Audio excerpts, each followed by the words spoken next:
2026 का एग्ज़ाम अब बहुत नज़दीक है, इसलिए हम आज जो है अप्लाइड फ़िज़िक्स 2 के उन टॉपिक्स के बारे में चर्चा करेंगे, जिन्हें आपको एग्ज़ाम के पहले रिवाइज़ करना बहुत ज़रूरी है। जैसे आप में से कुछ बच्चे ऐसे ज़रूर होंगे जो अभी तक पूरा सिलेबस कवर नहीं कर पाए हैं, तो उनके लिए भी ये वीडियो बहुत इम्पोर्टेंट है, तो इसको लास्ट तक देखिएगा। और इस वीडियो में अगर कोई भी ऐसा टॉपिक है जो भी आपको जिसमें आपको डाउट है, ठीक है, तो आप कमेंट बॉक्स में एक बार बता दीजिएगा। जो नेक्स्ट वीडियो आएगा, जो हमारा एग्ज़ाम के लिए फाइनल वीडियो आएगा, उसमें उस सारे जो डाउट्स वाले टॉपिक्स हैं उनका सॉल्यूशन जो है कवर किया जाएगा और एग्ज़ाम में उसको कैसे लिखना है ये भी बताया जाएगा। ठीक है, तो हम शुरू करते हैं आज। अब एक बात ध्यान रखो, ये जो हम टॉपिक्स आपको बता रहे हैं वो रेगुलर और बैक पेपर दोनों के लिए इम्पोर्टेंट है। ठीक है, तो आप लोग इसको वन बाय वन देखिएगा और इसको आप लोग एक जगह नोट भी कर लीजिएगा, ताकि आप जब रिवीजन करने बैठो एग्ज़ाम के पहले, एग्ज़ाम के एक दिन पहले जब रिवीजन करने बैठो तो उसको आप लोग अच्छे से इन टॉपिक्स को देख पाओ। ठीक है, तो इसमें सबसे पहला एसएचएम, मतलब ये ऐसे टॉपिक्स हैं जिनको आपको छोड़ के नहीं जाना है। ठीक है, इसको आपको करके ही रिवाइज़ करके ही जाना है। तो इसमें सबसे पहला टॉपिक है आपका एसएचएम, सिंपल हार्मोनिक मोशन, यानी सरल आवर्त गति, जिसमें इसका परिभाषा, इसका डिस्प्लेसमेंट इक्वेशन, इसकी वेलोसिटी का फार्मूला, इसका एक्सेलरेशन का फार्मूला, ये सारी चीज़ें पूछी जाती हैं, तो ये आप लोग देख लीजिएगा। दूसरा जो है अल्ट्रासोनिक, ये बहुत इंपॉर्टेंट क्वेश्चन है। ठीक है, ये आपके एग्ज़ाम में हर बार लगभग पूछा ही पूछा है। कभी इसकी प्रॉपर्टीज़ पूछ देता है, कभी इसके जो अनुप्रयोग हैं, जैसे मान लो इंजीनियरिंग या मेडिकल में इसका अनुप्रयोग है, ये सारी चीज़ें पूछ देता है। तो आप एसएचएम और अल्ट्रासोनिक को अच्छे से देख लीजिएगा। ठीक है, इसको रिवाइज़ कर लीजिएगा।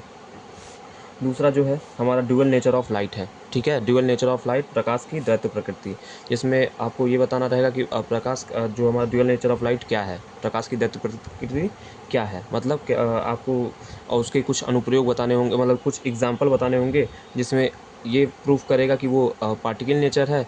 और एक और एग्जांपल ऐसा बताना होगा जिसमें वो प्रूफ करना रहेगा कि ये वेव नेचर शो कर रहा है। ठीक है, तो आप लोग इस टॉपिक को भी देख लीजिएगा, ये भी एग्ज़ाम पॉइंट ऑफ व्यू से लिए बहुत इंपॉर्टेंट है।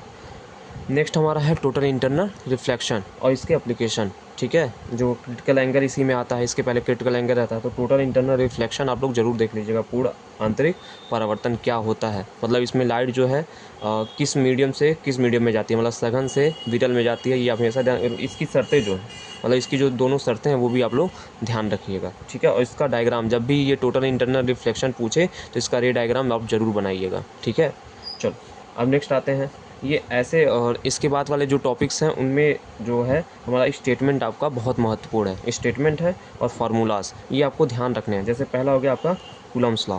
ठीक है, कूलम्स लॉ में इसका स्टेटमेंट क्या कहता है और इसका जो मैथमेटिकल फॉर्म होता है वो क्या होता है। ठीक है, तो ये सारी चीज़ें आपको लिखनी होंगी।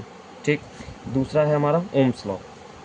ओम्स लॉ, ये ओम्स लॉ आपके FEEE के पेपर में भी है, तो आप लोग इसको देख लीजिएगा। ओम्स लॉ क्या होता है, इसका मैथमेटिकल फॉर्म और इसका जो हमारा V और I के बीच में ग्राफ होता है वो आप लोग देख लीजिएगा। ठीक है, और इसके लिमिटेशंस भी देख लीजिएगा, इसके लिमिटेशंस क्या क्या हैं। ठीक है, नेक्स्ट आता है हमारा गॉस लॉ, जो कि हमारा गॉस लॉ हमारा वैद्युत फ्लक्स पे आधारित है। ठीक है, तो गॉस लॉ का स्टेटमेंट और उसका मैथमेटिकल फॉर्म आप ज़रूर देख लीजिएगा। इसमें हम लिखते हैं φE बराबर Q upon epsilon not, Q enclosed. ठीक है, इसको आप लोग देख लीजिएगा, इसका स्टेटमेंट और ये इसका मैथमेटिकल फॉर्म है ही। ठीक है, नेक्स्ट जो है किरचॉफ लॉ, ये देखो, ये सबसे इंपॉर्टेंट टॉपिक है, इसको आपको छोड़ के नहीं जाना है, क्योंकि FEEE के पेपर में भी है।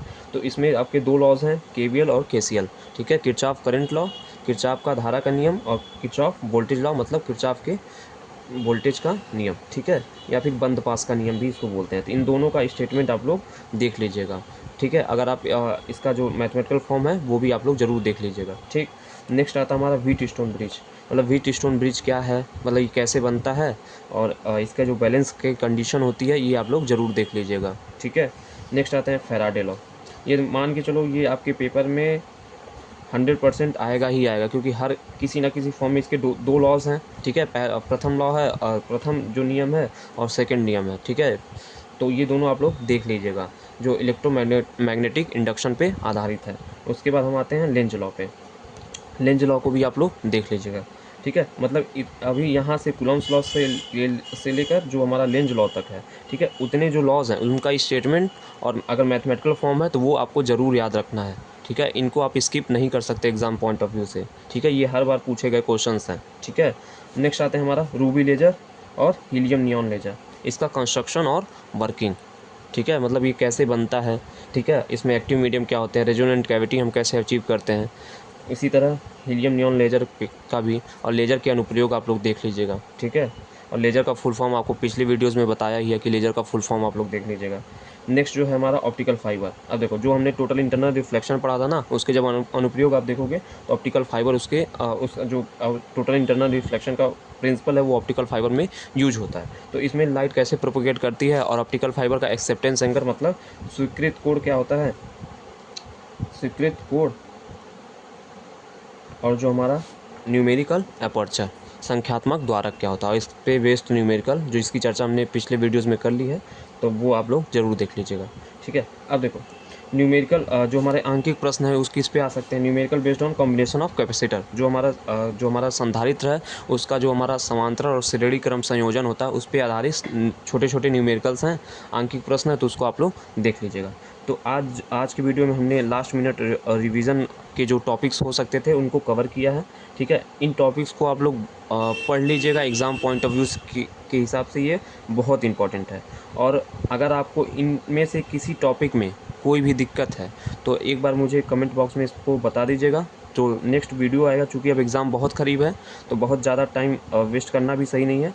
तो जो आपको टॉपिक्स नहीं समझ में आ रहे हैं, तो नहीं समझ में आ रहा है या किसी टॉपिक में आपको दिक्कत है तो एक बार कमेंट बॉक्स में मुझे बता दीजिएगा। नेक्स्ट वीडियो जो आएगा, जो कि हमारा प्रोबेबली लास्ट वीडियो होगा और एग्ज़ाम पॉइंट ऑफ व्यू के हिसाब से, ठीक है, तो उसमें हम लोग क्या करेंगे, उन टॉपिक्स को कवर करेंगे एक ही वीडियो में, ठीक है। तो आप लोग जो है अगर कोई टॉपिक आपको डाउट है तो आप लोग मुझे बता दीजिएगा, ठीक है। तो ये आपके आज जो हमने चर्चा की ये आपका लास्ट मिनट रिवीजन के टॉपिक्स हैं, इसको आप लोग ज़रूर देख लीजिएगा एग्ज़ाम के पहले।